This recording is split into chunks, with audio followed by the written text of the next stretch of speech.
Hello everyone, welcome to Sleepy Classes. I am Anshuman, and in today's Ghatna Chakra series we are going to see 5 important questions of history जो कि आपके state PCS में भी पूछे जा सकते हैं। ठीक है, तो क्या करना है, आपको क्वेश्चन को देखना है पहले, ठीक है, फिर क्वेश्चन को अटेम्प्ट करना है, उसके बाद आपको जो है पहले अटेम्प्ट कर लीजिए, उसके बाद जो है इसका करेक्ट ऑप्शन देखिए और फिर जो है इसका एक्सप्लेनेशन देखिए। ठीक है, तो चलिए करते हैं स्टार्ट। पहला क्वेश्चन क्या है आपका, विच of the following statements is और आर करेक्ट अबाउट स्वदेशी मूवमेंट। स्वदेशी मूवमेंट जो आप जानते हैं one of the most pre independence movement है, और इस पे हम लोग काफ़ी क्वेश्चंस आपको देखने को मिलते हैं मॉडर्न हिस्ट्री में, तो उस पर बेस्ड कुछ क्वेश्चन है। पहला स्टेटमेंट है आपका, Abanindranath Tagore painted Bharat Mata as a protest against the partition of Bengal. आपको पता है ये किस समय हुआ था, पार्टीशन ऑफ बंगाल के समय हुआ था। तो पहला स्टेटमेंट है कि अवनींद्रनाथ टैगोर ने पेंट किया था Bharat Mata as a protest against the partition of Bengal. दूसरा स्टेटमेंट है, Nandalal Bose a student of Abanindranath Tagore was the first recipient of a scholarship offered by the Indian Society of Oriental Art founded in 1907। ठीक है, तो आपको बताना है कि इसमें दोनों स्टेटमेंट्स हैं, इसमें से कौन कौन सही है। सिर्फ वन सही है, अगर आपका ऑप्शन ए जो है वो वन ओनली है, बी जो है वो टू ओनली है, सी जो है वो बोथ वन एंड टू है, और डी जो है that is neither one not two. तो सही ऑप्शन क्या है, जल्दी से बताइए। इसका सही ऑप्शन है both one and two. Abanindranath Tagore जो है उन्होंने पेंट किया था भारत माता को in response to his momentous event. ठीक है, ये जो आपको पता है जो पार्टीशन हो रहा था उसके अगेंस्ट, उसको रोकने के लिए स्वदेशी मूवमेंट किया गया था। ठीक है, और इसमें क्या था कि on the day of partition Rabindranath ने इनिशिएट किया था एक राखी बंधन उत्सव। बेसिकली जो था कि एक हम लोग जो है एक शो करने का तरीका था कि हम लोग यूनाइटेड हैं। ठीक है, और ये पार्टीशन जो है इसके अगेंस्ट हम लोग खड़े हैं। तो it was a thread of friendship and compassion to tie people, एक दूसरे के हाथ पे राखी बांधा जा रहा था। और उसी समय अवनींद्रनाथ ने जो है एक पेंट किया भारत माता का, आप इस पिक्चर को देख सकते हैं, जिसमें उनके हाथ में आपको दिख रहा है offering in the form of food, education, clothing, prayer, beads to signify total devotion to a cause. ठीक है, अब ये बहुत ही फेमस बना था और इससे काफ़ी ज़्यादा आगे प्रेरणा भी ली गई, हमारे जो नेशनल मूवमेंट हुआ था। उसके बाद नंदलाल बोस जो थे वो एक स्टूडेंट थे अवनींद्रनाथ टैगोर के, उनको लेटर ऑन वो काफ़ी ज़्यादा फेमस हुए इंडियन आर्ट में। ठीक है, उन्होंने बहुत सारा काम किया।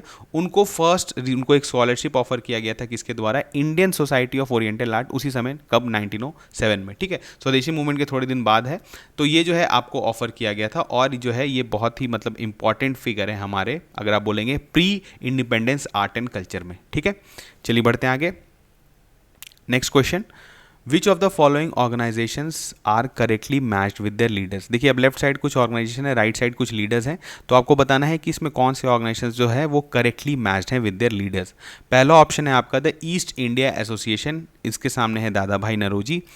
दूसरा है द इंडियन लीग, इसके सामने है शिशिर कुमार घोष। और तीसरा है the Indian association of Calcutta, जिसके सामने है एस बनर्जी, बेसिकली सुरेंद्र नाथ बनर्जी, फुल फॉर्म उनका है, एंड आनंद मोहन बोस। ठीक है, तो आपको बताना है सही ऑप्शन क्या है। इसका सही ऑप्शन क्या है, ऑल ऑफ दी अबव। तीनों ऑर्गेनाइजेशन जो है वो बिल्कुल करेक्टली मैच्ड है। देख लेते हैं। देखिए, इंडियन एसोसिएशन जो था वो किसके द्वारा ऑर्गेनाइज किया गया था, दादा भाई नौरोजी, इन 1866 इन लंदन। अब ये ऑर्गेनाइजेशन बहुत ही इंपॉर्टेंट है। एक तो सबसे पहले ये प्री कांग्रेस ऑर्गेनाइजेशन है, और दादा भाई नौरोजी जो थे वो काफ़ी पढ़े लिखे थे। ठीक है, वो काफ़ी अच्छा लिखते भी थे। तो वो अपने तरीके से सोचे कि अगर हम ब्रिटिश इंटेलिजेंसिया को अगर इन्फ्लुएंस कर पाए, यहाँ जो वहाँ पर लिबरल्स लोग थे या जो पढ़ने लिखने वाले लोग थे, अगर उन लोगों को हम लोग बताएं कि यहाँ पर क्राउन के द्वारा क्या किया गया है या फिर ईस्ट इंडिया कंपनी के द्वारा, जैसे थ्योरी ऑफ ड्रेन, आपको पता है ड्रेन थ्योरी भी इन्होंने ही प्रोपोगेट किया था।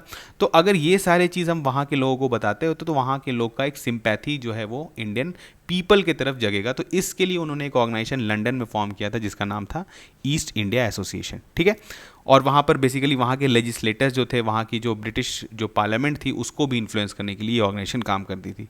अब दूसरा क्या है, इंडियन लीग को स्टार्ट किया गया था 1875 में बाय शिशिर कुमार घोष, और इसका ऑब्जेक्टिव क्या था, stimulating the sense of nationalism among the people and encouraging political education. Again लोगों को यूनाइट करना, लोगों को मतलब जागरूक करना कि उनके साथ क्या हो रहा है। ये सारे जितने भी ऑर्गेनाइजेशन है, इवन जो इंडियन एसोसिएशन ऑफ कैलकाटा है, इसका भी बहुत हद तक मकसद यही था। ठीक है, ये सब प्री कांग्रेस ऑर्गेनाइजेशंस हैं। इसके पहले ये काफ़ी जो है साइलोज में काम करते थे, लेकिन इनका एक ही काम रहता था कि एक तो पॉलिटिकली एजुकेट करें इंडियंस को कि उनका राइट्स क्या है, उनके साथ गलत हो रहा है। दूसरा, एक सेंस ऑफ नेशनलिज्म जगाना कि हमें जो है फॉरेन पावर्स के अगेंस्ट भी जो है राइज करना पड़ेगा और स्टैंड लेना पड़ेगा। ठीक है, उसके बाद क्या है, इंडियन एसोसिएशन ऑफ कैलकाटा। देखिए, ये सुपरसीड किया था किसको, इंडियन लीग को। इंडियन लीग बेसिकली थोड़ा दिन पहले आप देख रहे हैं 1875 में बनाया गया था शिशिर कुमार घोष के द्वारा। और Indian association of Calcutta supersede किया था क्या Indian league of and was founded in 1876 by a younger nationalist. उस समय जो थे सुरेंद्रनाथ बनर्जी काफ़ी यंग थे जिस समय उन्होंने ये फॉर्म किया था। और आनंद मोहन बोस भी जो थे इसके आपके एक तरह से फाउंडर थे। और आपको एक क्वेश्चन आपके लिए कि बताइए सुरेंद्रनाथ बनर्जी और आनंद मोहन बोस के द्वारा स्टार्ट किया हुआ एक बहुत ही इंपॉर्टेंट न्यूज़पेपर है जिस पर काफ़ी क्वेश्चन आपसे मॉडर्न हिस्ट्री में पूछा जाता है हर बार, वो आप जो है कमेंट सेक्शन में ज़रूर बताएं। ठीक है, उसके बाद क्या था, ये सब था कि ये तीनों ऑर्गेनाइजेशन अपने बोला कि it was the most important of the pre Congress association and aim to create a strong public opinion on political question and unify Indian people on a common political programme. चलिए ठीक है, बढ़ते हैं नेक्स्ट क्वेश्चन।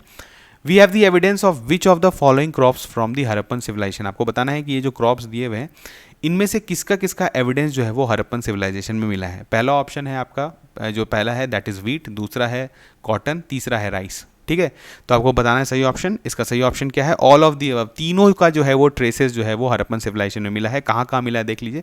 देखिए Indus people जो थे वो produce करते थे wheat, barley, rye, pea, sesame, mustard. Earlier people use to produce cotton. ठीक है, कॉटन भी जो है वो ठीक है कॉटन भी प्रोड्यूस होता था। आपको पता है कॉटन यार्न्स मिले हैं छोटे छोटे जिसमें स्पिंडल्स ऑफ कॉटन्स जो है वो भी मिले हैं।